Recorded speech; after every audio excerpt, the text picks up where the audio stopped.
Everything in my car becomes weightless, and light starts pouring in from every direction. He's walking past the doorway and suddenly stops and looks right at me. Huge black eyes.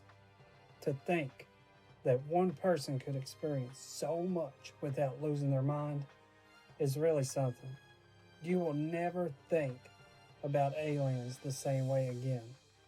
Ladies and gentlemen, my name is Brannon Penn, and you are listening to Aliens, Monsters, and the Supernatural, a true story of a terrorized life.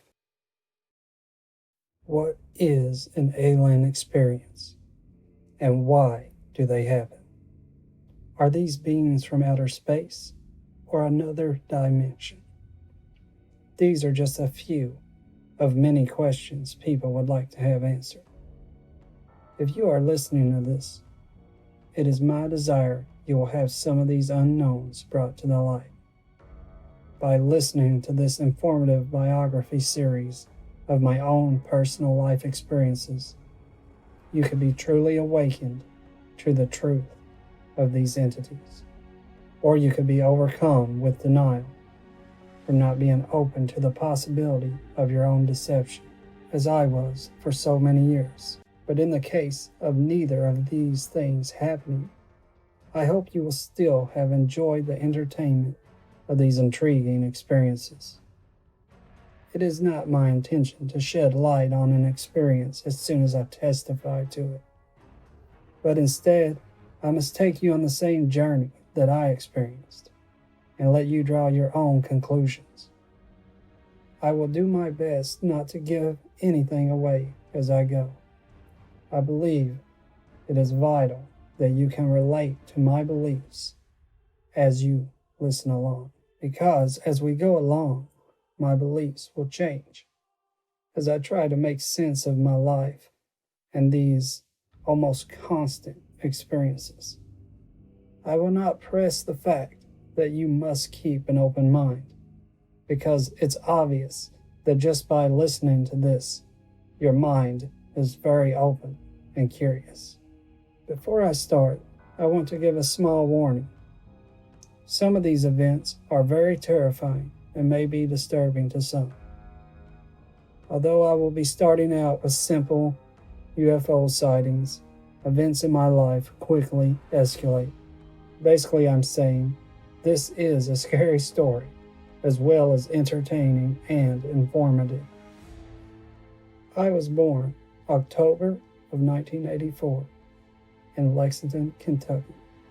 At 10 pounds and 5 ounces, I was, to say at the least, a very large baby. I was the last to be born of my mother and father's 6 children. For the most part, I spent my childhood on a farm that my father managed. It was a large farm out in the middle of nowhere. The tiny 2-story white house was nearly in the middle of the farm, nestled against a thick forest. I'm letting you know the setting because it seems like the perfect place for these entities to come and go as they please, with no fears of being seen. My first memories I can recall are blended together. I'm guessing that I was maybe 4 because I never went to preschool, and I had a lot of experiences before I started school. So I will be telling these first few memories in no particular order. It's late at night. I'm riding on my mother's lap. The 5 other kids are sitting in the back of my father's big Dodge van. My father is being cautious on the dark country roads as he drives us home. With 8 people in the van, there's always a conversation. I don't recall what the conversation was about, but it ends abruptly with my brother yelling, "Hey, you see that light? Look, I bet it's a UFO!" All the heads in the van are instantly on swivels. Everyone is looking out the window of the moving van, trying to spot what my brother is so excited about. "I see it," someone said. I stand up off my mother's lap and make my way back to the side window of the van. All the kids are squeezed together trying to get a look at the UFO. I slip under the pile and manage to have the bottom section of the window to myself.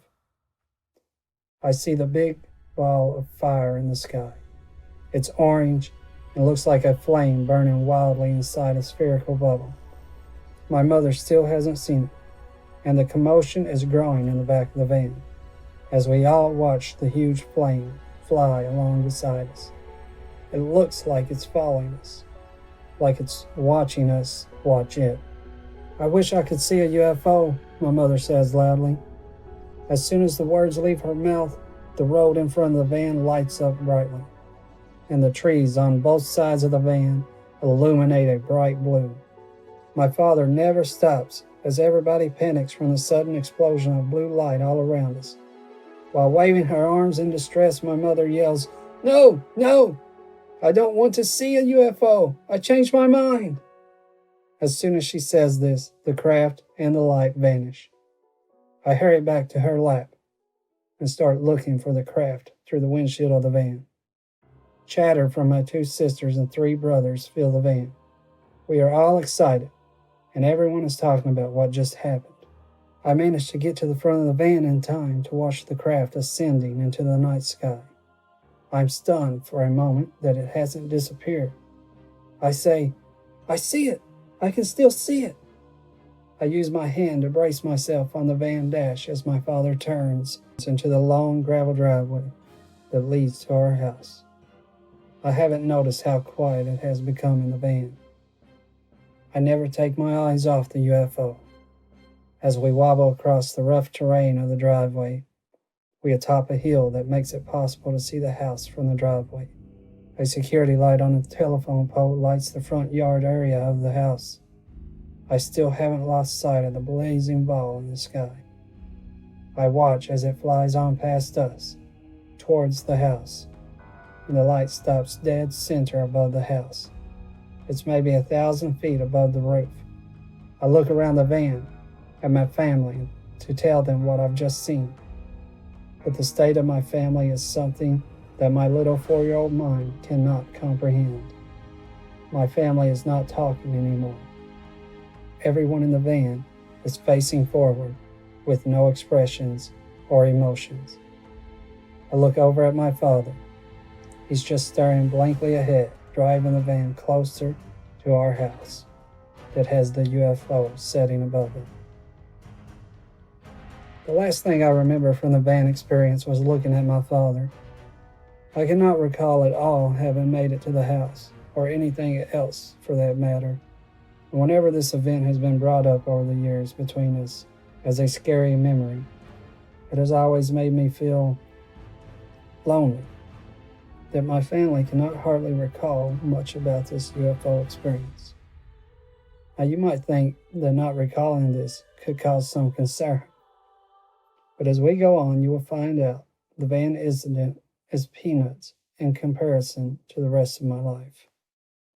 I have been haunted by otherworldly entities for as far back as my memory can take me, so it might not surprise anyone that I cannot remember a time before I was 7 I did not sleep with my parents. I do remember small pieces of waking up terrified at a very young age and leaving the room I was sharing with my siblings to get in bed with my parents. It is my assumption I have had these experiences since birth, and my parents gave in to my terrified persona. I am sure at some point it just became normal for them to have me sleep at their feet or climb in between them as they slept. So I started climbing in their bed at bedtime. I would also like to point out that my behavior carried over to my own child. I was always terrified she would become a victim of these entities, or even worse, be taken. This intense fear led me to having her sleep in the same room with her mother and I for the first few years of her life. I often cried out to God in prayer to please not let my curse of these entities carry over to my daughter. I would not wish these events on anyone. I certainly did not want my daughter to experience the torment of these entities at all. With the topic of prayer being brought up, I feel I should explain my religious views. I must say, for most of my life, I was a typical Christian, meaning I believed in Jesus and the Bible, but that was pretty much the extent of it. I didn't really know anything.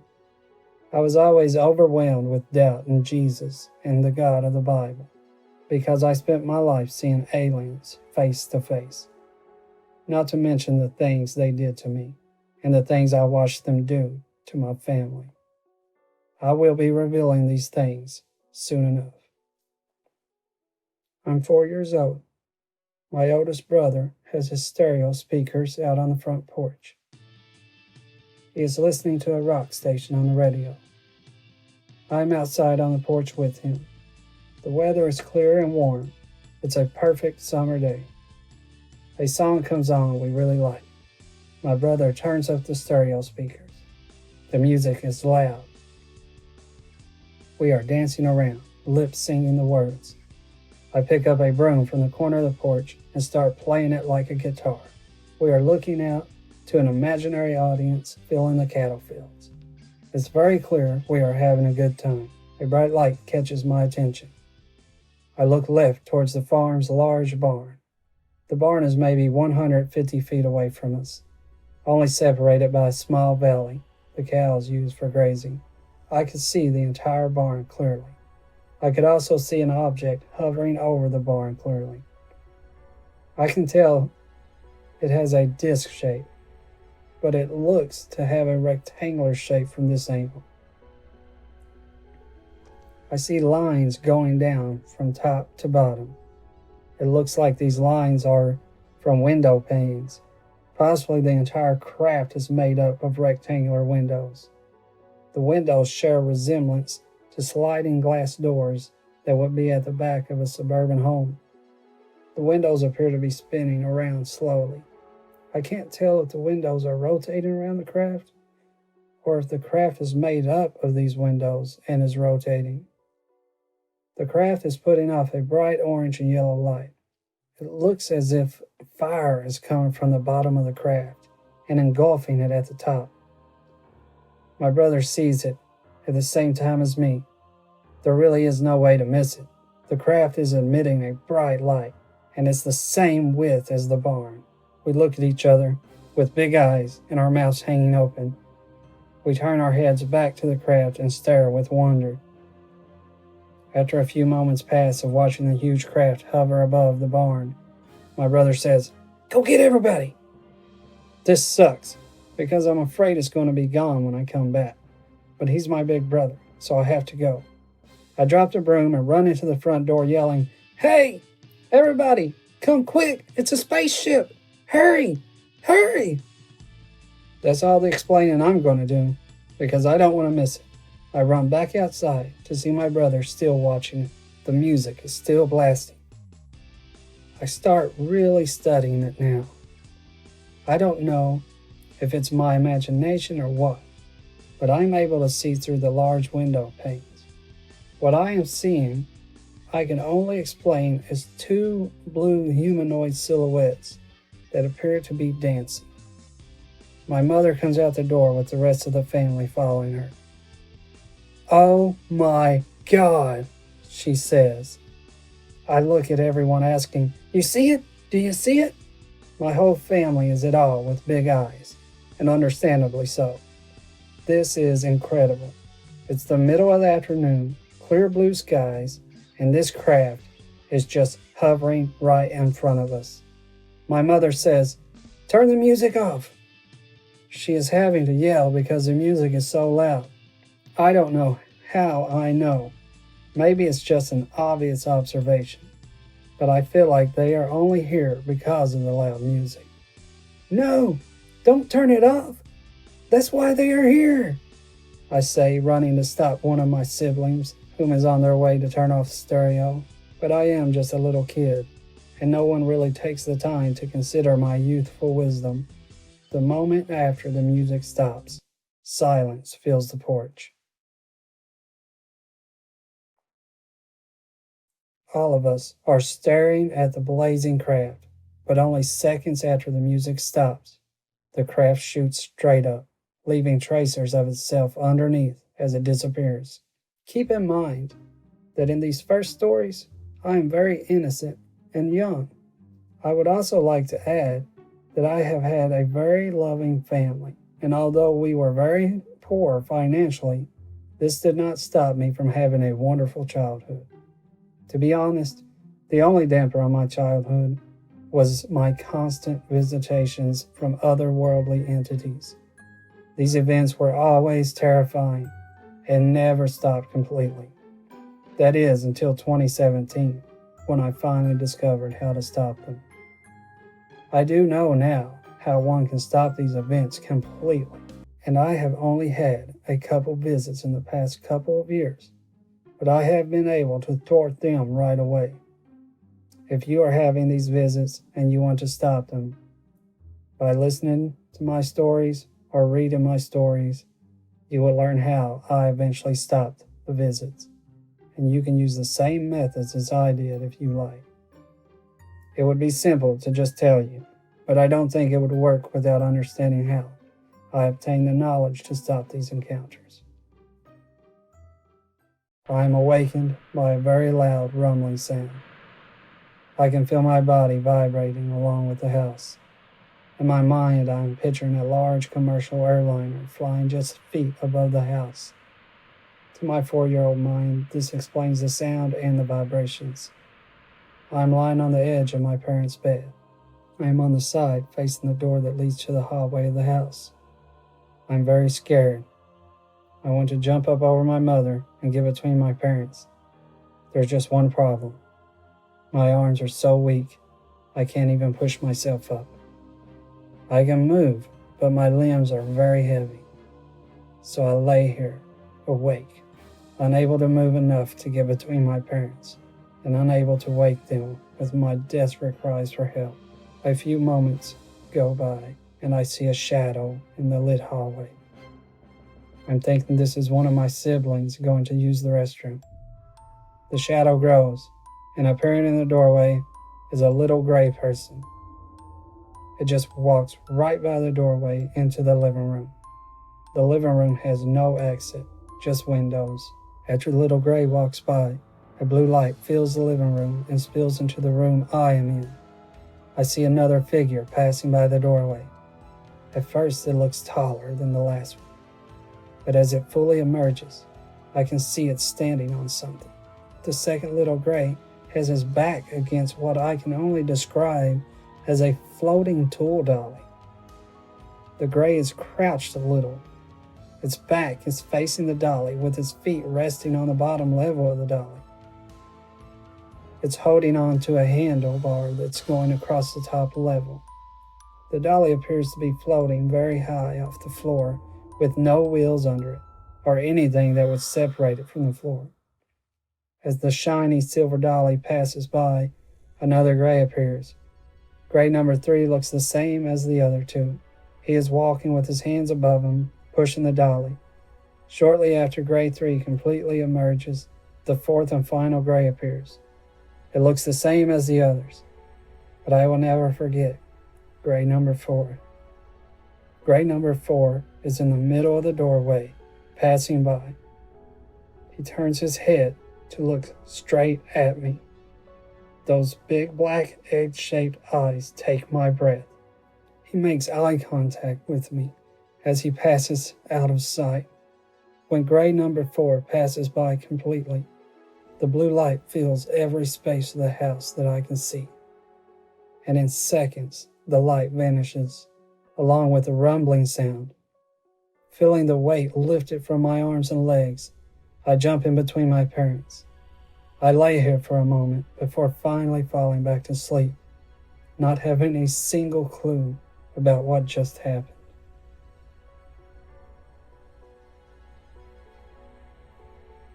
Thank you, ladies and gentlemen, for listening to Chapter 1. I hope that you've caught the prologue to this, and I do hope that the quality of my audio will get a lot better, and my animations will get a lot better.